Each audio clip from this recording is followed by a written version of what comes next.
Previously on What's on your shelf? I got a letter. It said, "We want to honor you for the work that you've done all over Africa," and they had clips of work that I had done. Culture is at the bottom of everything. Yeah. It is why we are who we are. You can be modern and African. Yeah.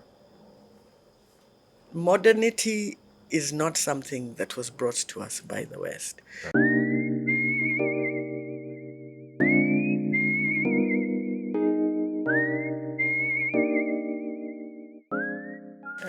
I want to transition to a book you touched briefly. Yeah. This book, you mentioned it earlier as we were talking about our biodiversity. And please talk to us about This one? Yes. Down to Earth Down to Earth. by D. Raymer. D. Raymer is known, or maybe not known, but she is known to me as the person who created the garden at Carnivore. And Carnivore rests, when you look at it, it's a green space, but it's actually a wastewater treatment plant. So all of the water at Carnivore is recycled through plants. And she wrote this book, I'm not sure when, and it was a very, like a lot of books in Kenya tend to be, difficult to find, and it was a limited edition as far as I know.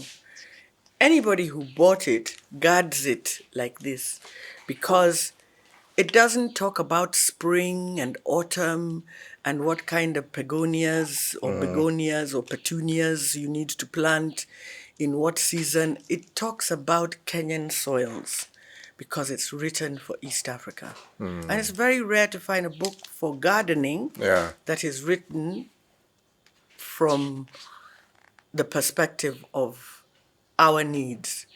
So she's hilarious because she'll tell you about the guy who cuts your, the guy who you hire who says he is an experienced chamberman, and all he does is cut everything and sweep all the all the leaves. Yeah. And she tells you how to self-correct, how to not hack your hedge so that it doesn't grow properly, how to compost, how to use fertilizer in a way that doesn't poison the bees and doesn't poison the pollinators, how to work with weeds that can be medicinal. And I have other books also that talk about the medicinal qualities of weeds. I'll drop one gem, which is that the plant that we know as blackjack. Yeah. Blackjack makes a really good tea. Blackjack makes tea? The leaves of the blackjack make a really good tea, and I hope nobody gets poisoned because I said you should drink the tea of blackjack. But if you look on the internet, because the internet is a place of much wonder, it will tell you what the properties are in blackjack, which we cut back and throw away and get very angry with because it sticks onto our clothes. Yeah. It'll tell you. How do you call blackjack in Kikuyu? Oi, guy. I told you, I went to school where we were told to speak like this. Yeah. I don't know. Actually, blackjack in Luo is called Onyego. Onyego. Yes. And what does that mean?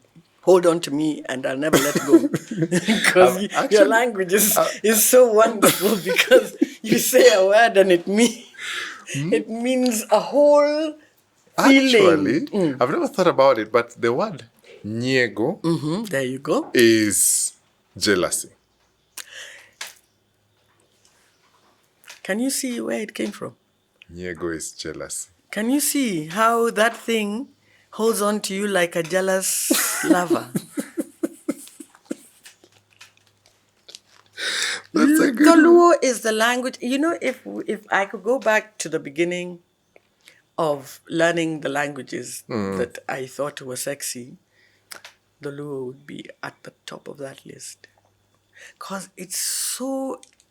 There are words that when my Luo friends tell me those words, they have to explain that word Yeah. with a sentence in English, because there is no word in English, that English, says that yes. thing.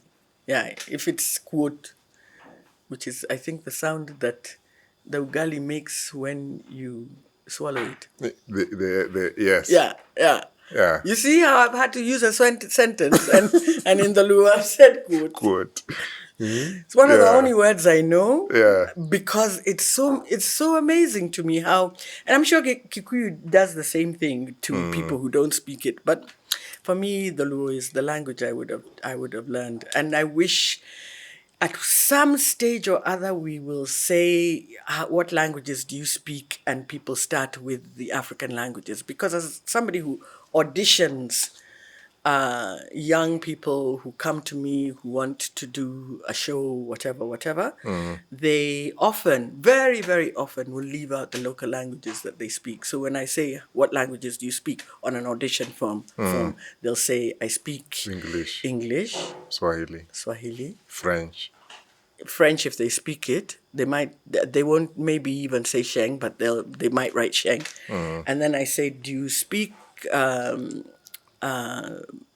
Luya, and they'll be like, yeah, I'm a Bukusu, and I'm like, why didn't you write it down?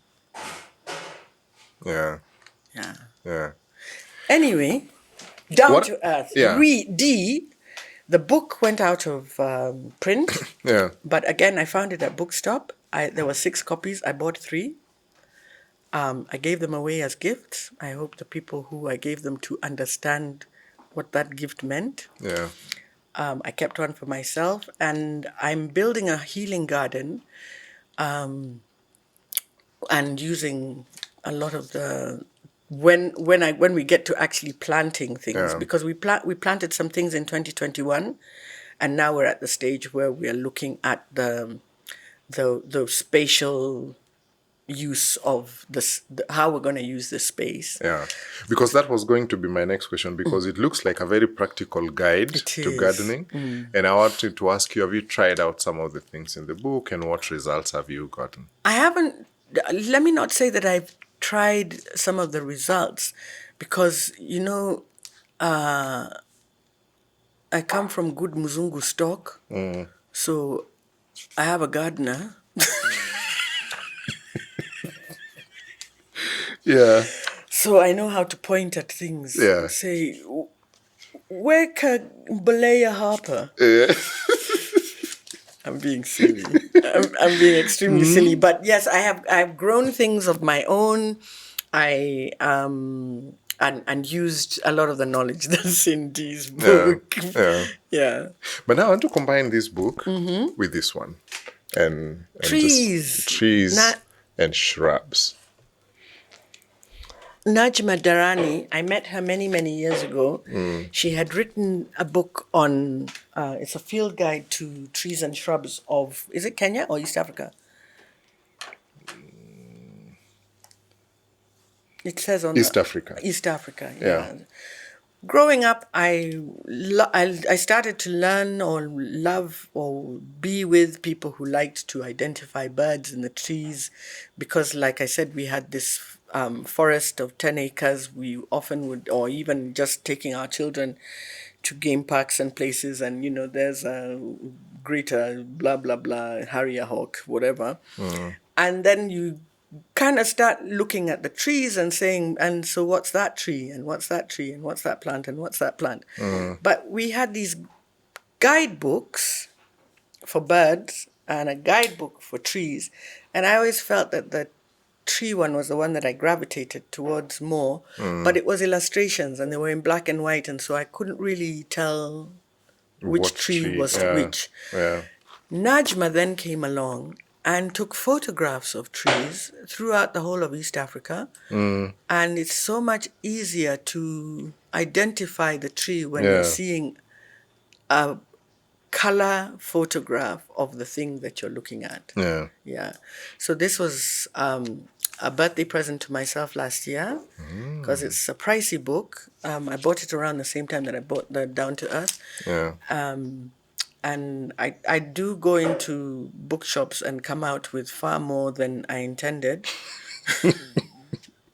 Yeah. But that's not a bad thing. You could do worse. So I bought this for myself, and I've had a chance, especially when we were planting some trees that we planted last year, to identify which of them are indigenous, because I kind of tend towards the indigenous plants and the indigenous trees, when I'm planting or when I'm creating these gardens that I'm creating. Yeah. I think what I like about just flipping through the pages and just opening randomly, the detail in the photography where she's showing you the whole tree, the leaf, the flower, and now try to give them the local names. I can see here the names Mulalindo in Kamba, Munyawa in Kikuyu, Muchathi in Meru. Like she's tried to name them. And when you when you were picking this book, and to have it as a birthday present, it means it's very important to you. What are you looking at, and what do you feel like was that gem you got when you picked From the this book? Yeah. Just it's a book that you can hand down to your grandchild or to your child and it's a great gift, I think, because you're never not going to learn something. Like, for instance, I'm thinking we could look up the Kikuyu word for blackjack, because in the index she'll have blackjack, and then she'll explain what the local names are, and we can see if it's going to be, what was it, Otiego? Onyego. Onyego. Yeah. But it's just being able to identify things. And because in 2021 I started this healing garden that I'm now able to bring to life post-COVID, I know that this book will serve me well in terms of just identifying if I want a particular tree. Is it a tree that grows well in Nairobi, or is it a tree that I should leave alone? Because I pick up seeds as well. So I'll go to, let's say, what is this place? Let's say even Kisii. I brought back some seeds from Kisii when I went last year. Yeah. And from Migori when I went around the same time. I'll bring back seeds. Yeah. This book, because there's a photograph of the seed and the plant and the leaf and everything about the tree, she will also guide me as to whether, if I plant it and try to propagate it into a seedling, whether I will be successful. Yeah. Yeah, because there's some trees that will only grow in the highlands, some trees will only grow in the heat of the coast. What are your thoughts when you think about that to food crops like maize, beans? Because I picked a variety of maize I had never grown before. Yes, of course, you're growing maize. And it was a good attempt, I would say, but it needed very different conditions to grow. And I feel like sometimes lack of information, because as much as we talk about us as an agricultural nation, and agriculture being the backbone of the Kenyan economy, I feel like things like this would really help people learn and understand, because most of us grow up from that traditional way of, it's a planting season, maize and beans. It's a planting season, maize and beans. I grew up all the seasons. I never saw, from my grandmother to my parents, I never saw a season they did not do maize and beans. They didn't plant sorghum in your area? If they did sorghum, it would be a certain section of a certain farm, because my grandfather had huge tracts of land. And now it would be the main thing, season in, season out, is maize and beans. And then now, And I'm learning something because I didn't know that the Luo planted anything. I thought you were all fishermen and all you ate was fish. yes, And that the maize and beans uh, cohort in Kenya are my yes, guys. yes. Yeah. You guys eat maize and beans. We eat a lot of maize and I beans. didn't know that. And now, for people who have bigger farms, now they would experiment with sorghum, millet, cassava, because cassava was Cassava's used. delicious. Yes. It's one of my favorite things. So it was used a lot as as something supplementary to maize, and for that maize flour, the traditional one made at home, it slapped differently when it was it was maize, a little bit of sorghum and the cassava. Yeah. Now that was the go-to. And nutritionally, most of those grandmas advocated that that was the best one for the grandchildren. It was the best one for the people who went out farming. And it was culturally acceptable that that was the SI unit of what an ugali was supposed to look like and even taste like, you know. But now I feel like today, when we commercialized agriculture, when we started looking at agriculture, especially, not that it's wrong to commercialize it, but I feel like now with us looking at the money, because it got to, I think even me, my people, and I can tell you, my mom plans season in, season out, and it would be easier. Whenever she's going to visit somebody, she'd carry a sack of maize, she'd carry half a sack, 10 kilos of maize, 5 kilos of beans. I'm going to visit so and so. It was not primarily planted for business. It was not primarily planted that we can sell this. Most of the time, it was easier for my people to sell a cow. If school fees was needed, it was easier to sell a cow than pick 2 sacks of maize from that store. Today, we've commercialized it fully. And even me, the first time I was going into agriculture, it was like, what? That person is making that much from maize? Okay. So I've tried different Some of us might varieties. change careers. What? Eh? Yeah. Speak again? Yeah. And sometimes you hear like some guy made 1,000,000 shillings from, you're asking, 1,000,000 shillings? Do you know what it would take to get 1,000,000 shillings in Nairobi? You know, we really look down on agriculture generally, but it's somebody was saying it's the future, and there's this group of people who I follow who are in Ghana who are now looking for the indigenous seeds and the indigenous foods, and I think they're doing a 2-week workshop to teach people what we used to eat and the nutritional value of these things that we used to eat. Yeah. Yeah. As now somebody who is in that space, I'm worried, especially with the advent of GMOs. I have limited knowledge on what actually GMO is. You just have to hear the word genetically modified and know it can't be natural, You know, isn't it? and our minister said it's okay. I think there is a time where people were protesting because I think the CS for Trade now has been moved to a different ministry, when he said, I see nothing wrong with GMOs. After all, so many things are killing Kenyans. What is wrong if we added just one more?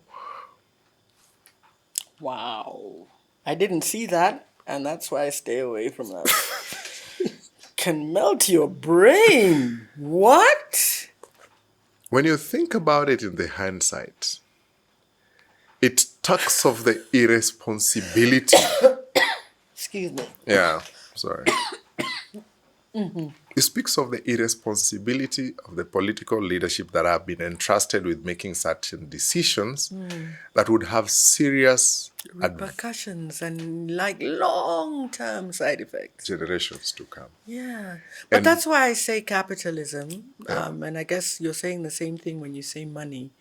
The money economy makes you soft in the head. It just turns your brain into mush. Yeah. Because you're not thinking generationally. You're not thinking about even the neighbor, Yeah. you know? Because I've seen people talk about there's a poison that they use that causes cancer and that's been banned worldwide that we still use here when we want to, sort of like rid ourselves of pests. And people will say, things like pretty much what you just said. There are many things that will kill us. Yeah. Yeah, and because it's not visible, you're putting it into the soil, Yeah. but it's going into your groundwater and you're going to drink it. And it's stuff that has these things that I don't understand called half-lives Yeah. of hundreds and hundreds of years. The stuff doesn't leave the ground just because it's left the container Yeah. that you poured it out of. It's, all the cancers, all the things, that's where they're coming from. And Yeah. and there is the connecting of the dots is what's really sad, that people connecting that we don't have enough people Yeah. helping us connect the dots. Yeah. And it goes back to what I was saying about education, where we're not expecting a 5-year-old to question or to think. And if we did, then these are the people who would become the scientists and the thinkers and the creators of new knowledge, Yeah. because they'd constantly be asking questions. Yeah. Or they wouldn't be thinking about things only from the money perspective. They would be saying, I need to know more and I need to have both sides of the coin. It's not just feed me and let me regurgitate something in an exam, and then that knowledge is gone. Yeah. Yeah, we don't reward thinking, and the maize and beans story it can be used in many spaces, I think. Yeah, and it's good to have 1 million shillings. Don't get me wrong. Yeah. I want it. Yes, I also want it. Please, please. I want that million and others and its brothers and sisters. Because and that has and the thought of it has pushed us to places where, for example, I saw an article the other day where the KEBS, the MD for KEBS was saying that the fertilizer that the government is distributing is not fit for distribution. It's I lack words to describe what the feeling it elicits, because if the government is distributing that fertilizer It means that the government has put a muhuri, a stamp and the of approval. government agency that has been And when I put, buy it and I see government Yes. approved, I'm going to say, this is the thing I need to the put in my government soil. agency that is in charge of the standards has refused and said that that thing is wrong, but the government has still gone ahead to distribute it. So which part of that is the government? The one that's saying no or the one that's saying yes? Aren't they one thing? Although, it's the KEBS, the Kenya Bureau of Standards, sits maybe above government because they are mandated to check and to put measures in place that don't allow us to be poisoned. Yeah. But at the same time, I don't know, sometimes God loves this country. That's God all I loves can us. say. Because God loves us. we really, sometimes you look at what's going on Yeah. and you think a lot of the people who are responsible for making sure that we wake up tomorrow, they're sleeping on the job a little bit. And I think most of the leadership that we've put in place is, as long as somebody is making money, it's fine. And we've allowed ourselves also to think that, that guy is so lucky. Yeah. Although now, if you're in Gava, you're like, I don't know what happened to the days when people used to say, with great power comes great responsibility, because the responsibility part seems to have been left by the wayside. I think it's John Githongo's book is Our Time to Eat, kind of a scenario where you get that appointment. First of all, you look at who is around, who is for and who is against, before we start talking about distribution of resources. And then you think about what is to be eaten here, what is to be eaten. And then we start with that. Because it's ridiculous if we can talk about not having money to even facilitate victims of certain disasters in the country that needs as little as 200, 300 million, while we're using 700 million to renovate State House. And we've spent hundreds of millions for curtains and decors for the deputy president's house. But don't forget that, this didn't start just the other day.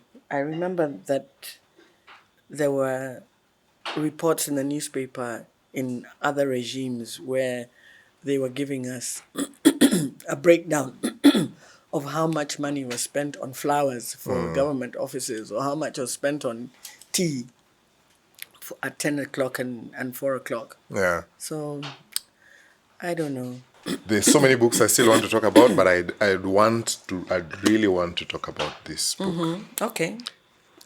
The Wheat Belly. The Wheat Belly. I read it a long time ago, so you'll have to let me have a look at it. But I know that the one thing that I do tell people is I have an autoimmune condition that is called Hashimoto's disease, and it is thyroid that doesn't function enough. You can have a hyperthyroid condition and you can have a hypothyroid condition. I have a hypothyroid condition, means one of the side effects was I was exercising. I joined an exercise group that was going to do 30 minutes or more exercise every day for 365 days. And I wasn't losing weight. And I've always thought that exercise is the route to losing weight. So I thought I would go and have a blood test because I didn't understand why. My stomach was out to here and I didn't understand. And when they tested my blood, they found out that I had this condition called Hashimoto's. And it's also called hypothyroidism, which means that my thyroid, which is the gland in here that is supposed to run all your organs, the spleen that we never think about, all the way to your heart and your lungs, it's not producing the hormone that's telling those organs how to function. So I was exhausted, I didn't sleep well, and the doctor was able to put all of those things together and say, these are the symptoms of that condition. But one of those conditions is that you can't lose weight. It's really, really hard to lose weight. And in particular, to lose weight with exercise. So I started to do some research, and one of the things that I discovered is that part of the reason why there is a big, steep increase in hypothyroidism is conditions where we're allergic or sensitive to food. And one of the biggest food groups that we are allergic or sensitive to is wheat. And so I went to the bookshop. I wasn't, I think, intending to buy this book because I didn't know about it. And like I said, when I go to the bookshop, I come out with books that I wasn't intending to buy. But I bought this, and the thing that it says in pretty much the first few pages is that in 1955, when we industrialized, or when America industrialized, several things have happened. When industrialization happened and wheat was modified, that GMO that you're talking about, the genetically modified, in order not to grow as a grass, that because wheat is grass, not to grow head height, but to grow much shorter so that it could be threshed by an industrial machine and so that more could be produced.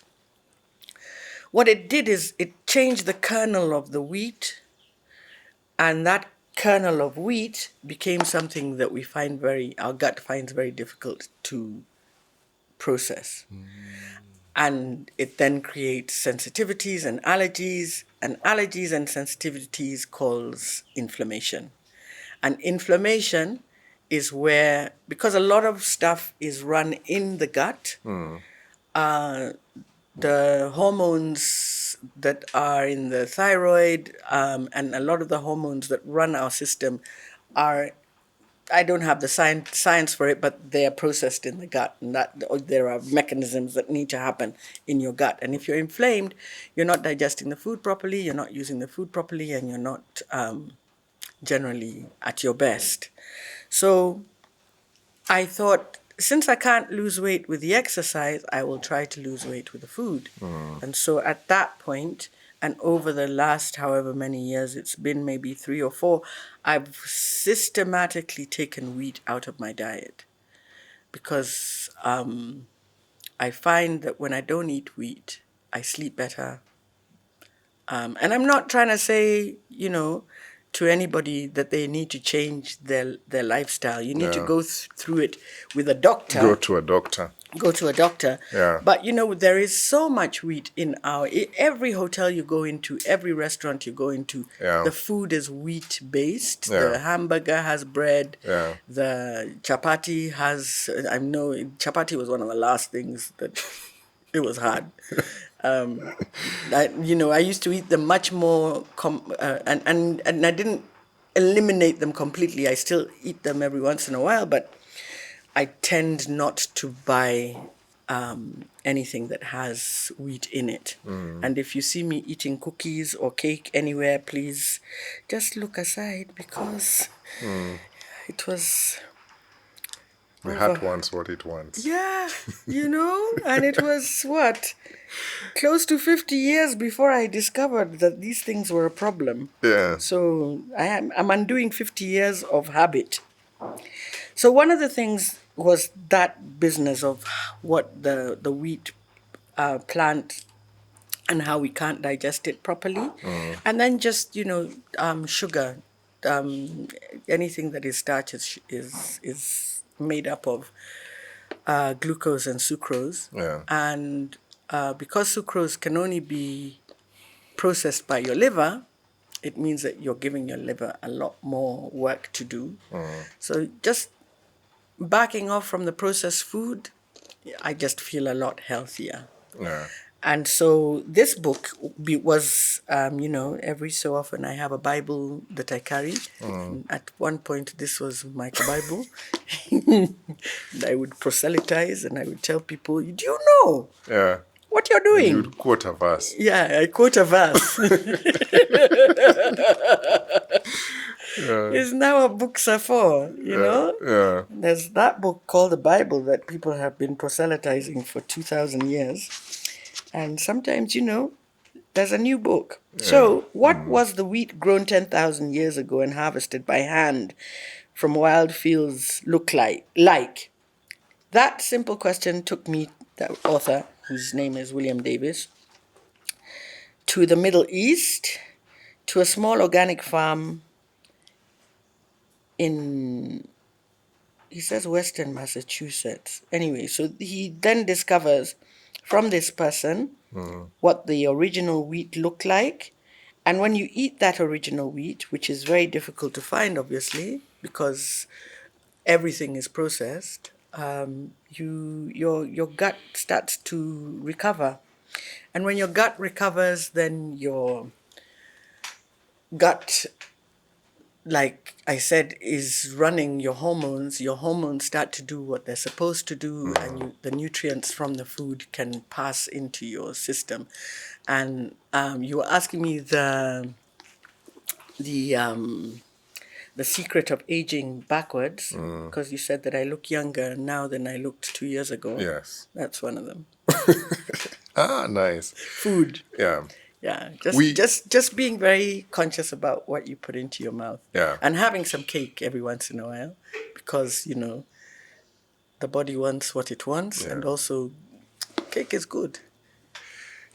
Sometimes one of the hardest things to be disciplined about is food.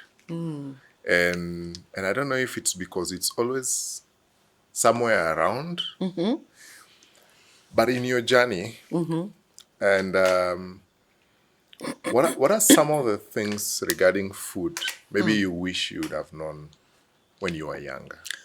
Ooh, how much time do you have? I wish I had known that I didn't have to finish everything on my plate. That once I was full, I could say, not that I don't care about the children who are starving in Ethiopia, Yes. but I'm full. So I was overweight as a child, and I think a lot of it was to do with the fact that we were never allowed to leave food on our plate. Yeah. Another thing would have been my, and now I'm not joking about cake, but my sweet tooth, which came as a result of drinking lots of soda, lots of juices, especially the juices in the supermarket where you used to. I don't know, they don't seem to have them anymore, or maybe I don't see them anymore. But the one where you pour a juice and then add you water. add water. They're still there. They're still there. Yes. Honestly, I'm not seeing them. The juices in the packets. You're not looking for them. But I'm passing in every aisle of the shop anyway. So yeah, the even the juices that aren't coming out of a fruit because they are so highly concentrated and have no fiber.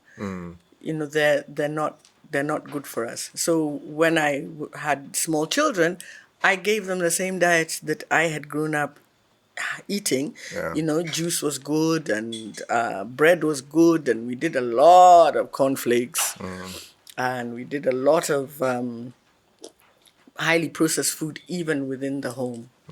Now, my main food is nyama and vegetables.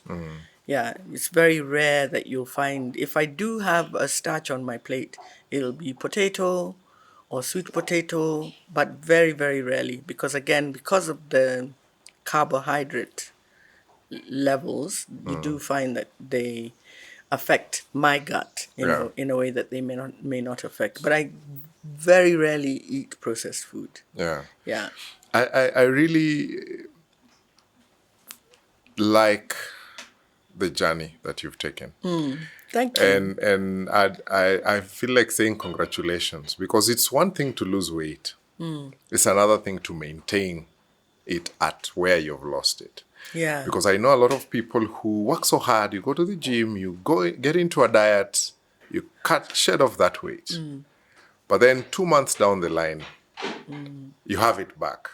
Yeah. For some reason, it's always easier to gain it back than it is to lose it. Somebody once told me you don't notice how long it takes to put on weight because it's so sneaky. Yeah. But once it's there, every time you look at the mirror, even when you lose weight, sometimes you're looking at the mirror and you're thinking, I'm still too big. But let me say that because I still have the autoimmune condition, Yeah. I don't lose weight, but I do tend to eat much less. And so my body, even though it's still the same weight, Yeah. appreciates it more.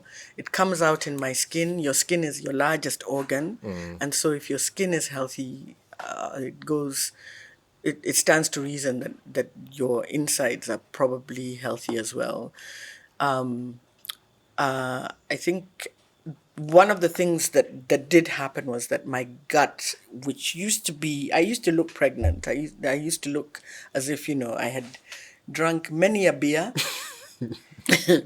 But that I feel the fact that that is a little bit more under control over those 5 years since I discovered how to take care of, because it's been a long journey. Not only this book in 2019 that I bought, but just even finding the right doctor who is Yeah. holistic in their approach and who isn't interested in just upping your dose Yeah. in medication. So even though I'm heavier than I should be according to that doctor for my height and my age, I have put into place a lot of things that have helped on the internal side, because I think a lot of times when we're thinking about weight gain and thinking about weight loss and we're thinking about generally our weight, we're looking at the outside. So now I strength train. I do a lot more strength training, and that helps with the bones. That helps with the things you can't see, Yeah. but hopefully that are then translated Yeah. by my ability to crawl on the floor, which, a year ago, I would never have sat on the floor because my brain would have been saying, but how are we going to get up? Yeah. And now I'm happy to be on the floor. I can sit on low stools. And that is, again, because of, doing a lot more strength training, Yeah. just picking up the weights and getting heavier and heavier and heavier, Yeah. and not just doing repetitions of the light weights that I started with. And I'm curious just to know, before you got this and finally found this thing that worked for you, did you ever experience other things that you even questioned and asked yourself, was I doing that? I juiced. And I almost gave myself diabetes. So there's a very famous juicer, English guy. He has a program. I bought all his books. I have like 5 of his books. I did his program, his 14-day program. I did his, the whole cleansing, the whole detox, those words. And your body has 2 organs, the kidney and the liver, that are your detox organs. And you don't really need to run a detox, really, in my opinion, and from what I've read. But we do these things, and we do these cleanses, and they're so high in sugar. And I had a guy who was doing massage, and I went for a session with him, and he said, "Have you ever checked your blood sugar?" And I said, "No." And he said, I think you should go and check." And it was at the height of my juicing. I would drink a juice. The lady who works for me has worked for me for 14 years, and she's seen me do all the things. In fact, she's the one you should be interviewing, because she's weighed food, she's squeezed juice out of. Oh God, I've done everything. Yeah. She's my hero. But what I was saying is that because I was juicing at that time, and I took him seriously. I didn't know that the juice was a problem. I was drinking these green juices, and you add apple or you add pineapple to soften the taste, because you're drinking sukuma wiki, and you're drinking, things that shouldn't be drunk, or you wouldn't drink them ordinarily. And I went to the doctor, and I think the blood sugar level that you're supposed to be at, just as this is not the accurate number, but I think let's say you're supposed to be 9. I was at 21. Wow. Yeah. They had to test it twice. The second test came back at 19. And this is my fasting blood glucose. And I was borderline diabetic. Stopped the juice. And then over time have realized that juice, because it's so highly concentrated sugar and has no fiber, it just gives you a rush. You've seen kids when they eat a lot of sugar and Yeah. cake and sodas at parties, they just go crazy. Yes. It's because it goes straight to your brain, and it interferes with the neurons in your brain, the dopamine, And I'm not trying to be an expert or sound like an expert. You should always check with your doctor, and you should always check with doctors. But I will categorically say that juicing is not healthy. Yeah. Yeah, it's And not. and there are so many programs on weight loss and dieting that sometimes you hear, and some are contradicting the one you read previously. This one looks like This he's is true. fighting with this other one. And sometimes, most of the time, because people are going through a journey of pain, you really want to take care of this issue. If it's weight, you want it gone. Yeah. If it's a certain condition, if a certain pain, you want it gone. But you're interacting with so many things that sometimes this one, you've journeyed with this one and you've seen it looked like it was giving you results.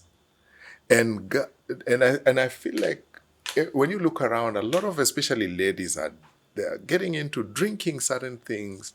I remember there is a lady who was rushed to a hospital because for a whole week she was drinking a certain concoction of something that was supposed to help her in weight loss, and eating nothing else for, I think it was a 7-day program of her drinking that thing.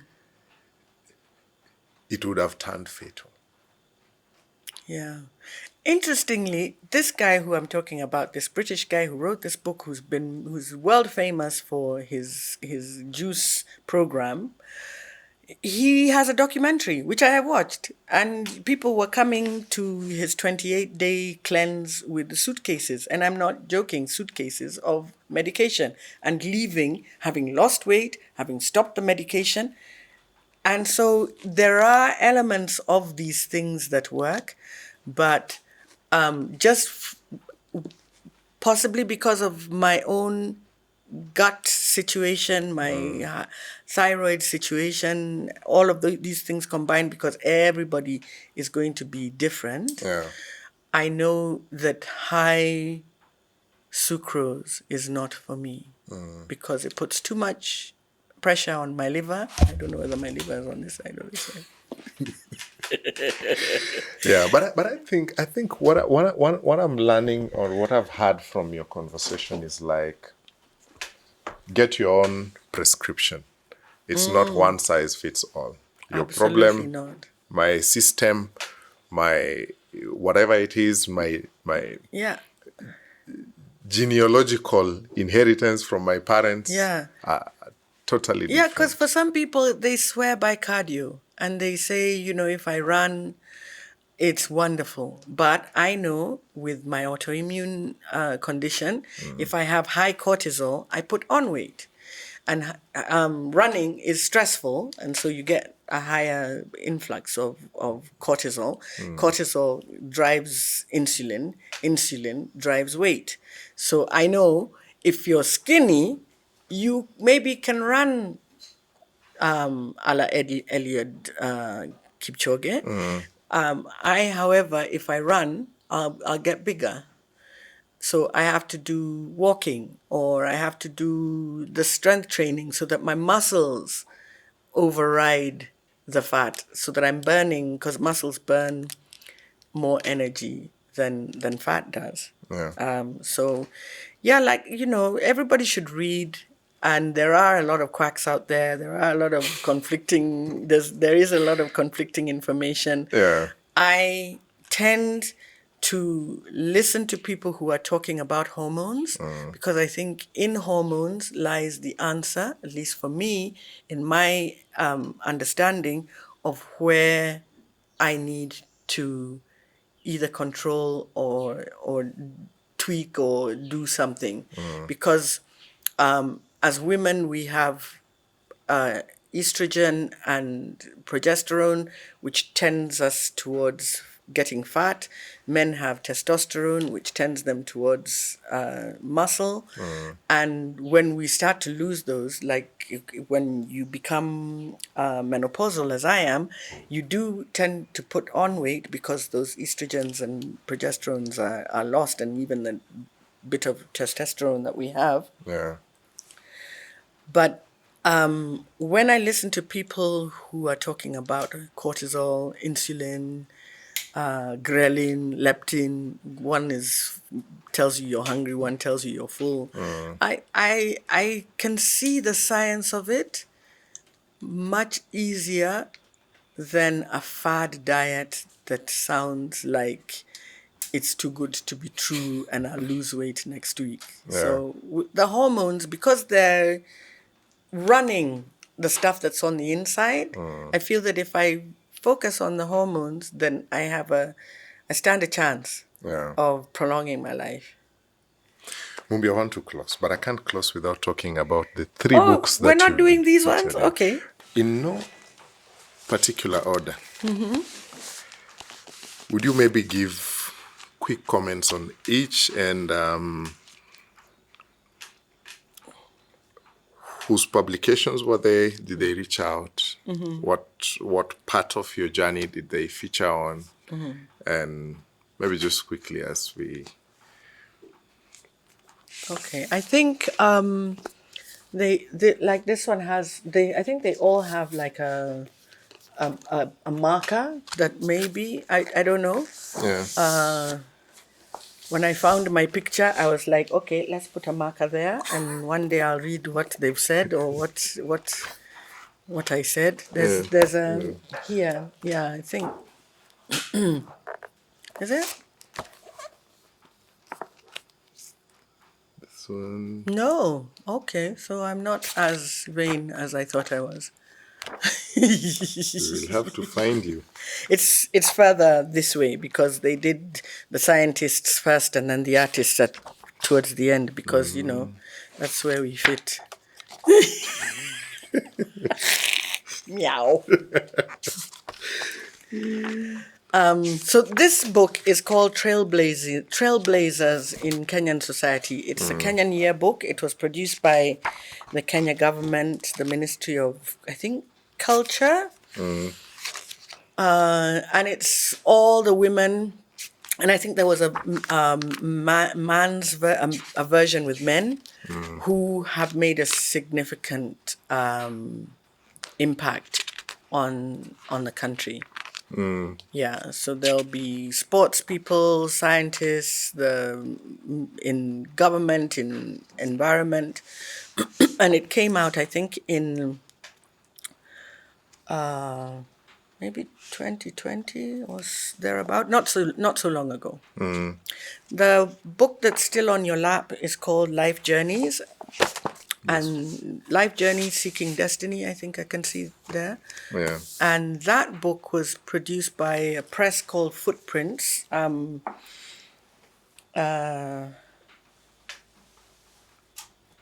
Susan Wahungu Githuku. Susan Wahungu Githuku. Susan Wahungu, in her own right, played tennis for Kenya. And then as Susan Wahungu Githuku, she became a publisher because in her view, and I'm sure you will agree, there weren't enough books talking about our people. So she did, this was her first, and she was going to do 100 women. I think in the end she did 78, partly because of the logistics of getting people to come for their photographs or to do the interviews and check them so that they would be ticked off. So unfortunately, Wangari Maathai is not in this book, and she should be. Yeah. But it was because I think her busy working schedule meant that she didn't get back to them, and they really wanted to get the book out, and they didn't want to use information that she hadn't, that any of us had not given the green light. Yeah. So she wanted to do a coffee table book, and if you open it, you'll see there's beautiful, beautiful pictures by a photographer called Bobby Pal. We went to his studio. He made us feel like wonderful queens. We had a young girl who accompanied us, who we kind of mentored, who did the interview. And again, it was sort of like passing on the torch. So you had a young woman who listened to your story, and I guess went into her life with your story in her. It was a beautiful idea, and this one came out before the yearbook one, so it was kind of like a first. There's Asanath Odaga, who is an author of renown, of repute. And, she captured us before we are gone. Yeah. Yeah, you know, because this is one of the things that I am very sad about our own country, is that we don't capture people before they go. And there's a lot more work towards capturing people before they go now. But, when you think of Mzee Pembe and Mama Tofi and Tamar bin Tamar, those are my three examples of people whose legacy and the knowledge space that they occupied just we needed to have an archival space where that information can be found by anybody who is looking to find out what our history is. It can't just be, in America, and I bash the white man quite a bit, but one of the things that I really like is that the president gets to create a museum, and so they've had 46 presidents, and each one, when they leave office, creates a museum. So they have 46 museums, and they have, museums on banal things like the lipstick and its origins. we we need more museums. There Yeah. surely must be more space to have a museum, except for whatever is provided to us by the National Museums of Kenya. Yeah. The third book was Women Celebrating Being 50. And again, it's by Susan Wahungu Githuku. And she invited us to talk about, what our lives were like, or who we were, and, how scared we were. Because we have kind of copied the West when we hide how old we are, or we are ageist about, that person is too old to do this or to do that. But actually, age is a gift. There's so many people who have not reached the age that we have reached. And as you can see, what I said there, I'm still waiting to feel old. Yeah. Yeah, and at 50, and now at 62, still waiting for this thing that people keep saying is old age. Yeah. Yeah. I mean, sometimes I feel it more than other times, but by and large, it's such a gift to be able to look back in my lifetime when the average lifespan was 10, 15 years younger than I am now. Yeah. And to not then, or to hide and say, oh, I can't tell you how old I am, or a woman never says her age. That's a Western concept that we think is really cool, but it's to diminish the women. In Mozambique, they dance. They all dance. Here, when I dance, I'm asked, you mean you're still dancing? Bado unatingisha hiyo kiuno yako. It's sort of like, yes, we must dance. We must celebrate the fact that there are people who didn't make it. And in our lifetime. Yeah, when I was at the UN, I think, many, many, many children died before the ages of 5. Yeah. Before they brought the immunization program. And then even as you grew older, you knew that many women and many men died in their 30s of diseases that were curable. Yeah. So I always tell people how old I am.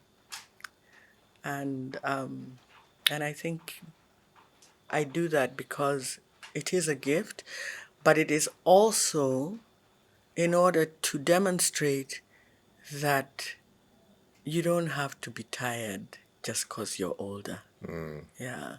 And there are people who talk about, oh, I'm 30, I just turned 30, and now I know what it feels like. I just turn my head like this and my neck does, I don't know what. I'm like, don't do that to yourself. It's another thing that, that negativity of just embracing, Yeah. embracing defeat. Don't Yeah. be defeated. Yeah. And I Yeah. think in your works, and I think I wouldn't say I've read a lot of it, but one of the key things I would say I've picked out from your works is live now, live today. You know, and I think it's a very good way to wake up because you're living where you are at today. Yeah, and I don't diminish how hard it is for many. Yeah. I'm not saying that I wasn't super, super privileged. I'm not saying that. But I am saying that when I was writing Kigezi Ndoto, because it's in Kiswahili, and as you know, I don't speak the best Kiswahili in the world. Yeah. It's better now, but it wasn't. I hired these people, and I think I learned more from them Yeah. than I had learned in a long time. Because there is a sensibility about growing up, with little that allows you to become street smart in a way that I wasn't, and in a way that I'll never be. But it's the living now is not to say that you have to have the same gifts or the same opportunities that I've had. But I do lament when I hear people who are much younger than me talking about how, their body is giving up on them. It's not. You are giving up on your body. Yeah, because your body will serve you as much as you serve As you it. condition Yeah, it. yeah, yeah. Because, even when you look at athletes in the Paralympics, look at those guys. Yeah. Yeah. Guy has no legs. Another one has, much less physical ability than you do, Yeah. but you're complaining about sleeping badly. Get out. I'm sorry. I used to be one of those people who used to say, oh my God, I'm creaking at my knees. Yeah. It must be a sign of old age. But I've realized that actually it's in your food and it's in your mindset. In the mind. Yeah. Mumbi, as I conclude, you've been Yeah. there. You've relived a lot of moments in your YouTube videos and some of the earlier productions that you were part of. And just going through the production process. And also you've also featured in very latest production like your movie on Netflix. But when you look at where it started and where it is currently, or the latest production that you're part of, what has changed? What are some of the things you can look at and say, this has changed? And how much has that media, arts, and entertainment space changed from your lens and from the perspective with which you view it, in a way that we who are there, or we who are at a place you are at, should look at and say, we have to look at this and capitalize on this? It's one question that looks like it has 10 things in it. Yeah. Because I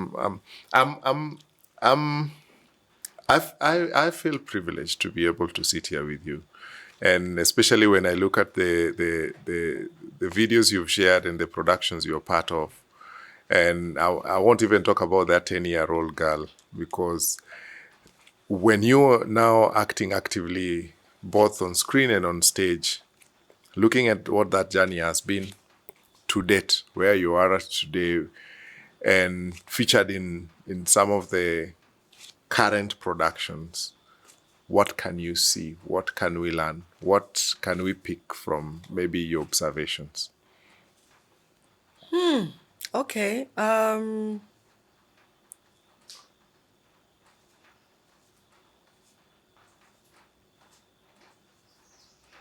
I was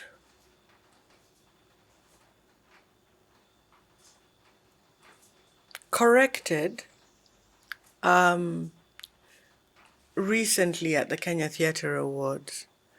I was under the impression that theatre had been replaced by television. And by replaced, I mean that many of the people who were in theatre are now in TV. And because I can only look at things from the lens of who I know and where I am and Yeah. what I'm looking for, I stood to be corrected because when they announced how many plays they had watched during the year that culminated in the Kenya Theatre Awards, they said they had watched 385 productions. Wow. And I think I'm correct in that number. It's either, I think it's 385 productions. And I thought that there was no theatre going on. So I was really pleased to hear that theatre is still alive. Just because there is a lot more visibility in the TV space and people are on television programs that are broadcast internationally doesn't mean that right here within our own space of Kenya that's not happening. I will say though that I think that one of the things in theatre as well as in film and television, and it just demonstrates from what it is that I've just said about not knowing that these 385 productions had happened. I feel that we're still not doing well enough in distributing our craft. So I'll hear about a film that's been made by a group of people in Nairobi. It's being shown this weekend at one cinema and then it's gone. Or it's being shown as part of a private viewing, or it's being shown on a TV channel that I may not have membership to. Because there's a TV program that I was in that is now on YouTube, but at the time it was on a TV platform that I didn't have access to, and so I never saw it. And because I don't want to see it on my phone, I want to see it in the spectrum that it was created in, which is on a big screen. I probably won't watch it because I want to see it as large as the way it was shot. But I think that distribution is one of the things that we really, really need to look at. As we're making the products, let's say it's theatre, how are we getting to our people, the people who we want to see our things? When I was creating work, that was one of my biggest challenges. I would fundraise so that I could show the work for free. That was one of the ways. But people have to eat. And fundraising, you can do, for Kigezi Ndoto to go on tour in 27 cities, towns in Kenya and Tanzania, it took me 4 years to raise the money. What am I supposed to eat for those 4 years in order to do a 3-month tour of Kenya and Tanzania? So I recognize that people need to make an income, but it must be part of what it is we're thinking about. And there are some people who have some great ideas. They're doing stuff and then shooting it and then doing it online. But theatre, theatre has to be lived. Really, it's a lived experience. You have to be there. Bringing it online is good enough in a way, but it needs to. When the University of Nairobi used to have their traveling theatre, they used to go all over the country and they would perform anywhere and everywhere.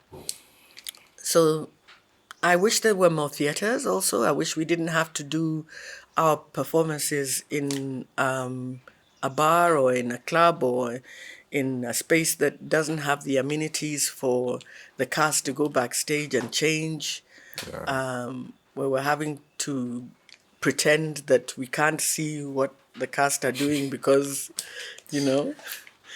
And in cinema and television, again, distribution, I think, is lagging, particularly distribution that is not about showing the thing at the festivals, but showing the thing to local audiences.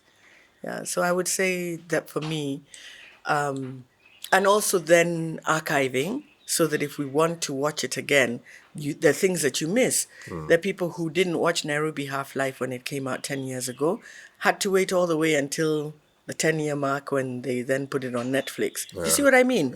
That Nairobi Half-Life was a seminal moment for Kenyan cinema. And there are 10 years before it was something that was available to everybody. And then only those who have a membership of the Netflix platform now. Yeah, so that's the kind of thing that I'm talking about. That as Kenya, we, whether it's sort of pushing our ministers of culture or ministers of information to make sure that the Kenya Film Commission or whoever it is has a library of material that can be used, because in the 1960s there was a film called Color Mask. It was Kenya's first locally made film. Nobody can find a copy because it was made with money from elsewhere, and maybe there's a copy in whatever country it is that provided the money, but there isn't a copy here. We can't be talking about 60 years later. We can't find Nairobi Half-Life because it's not accessible.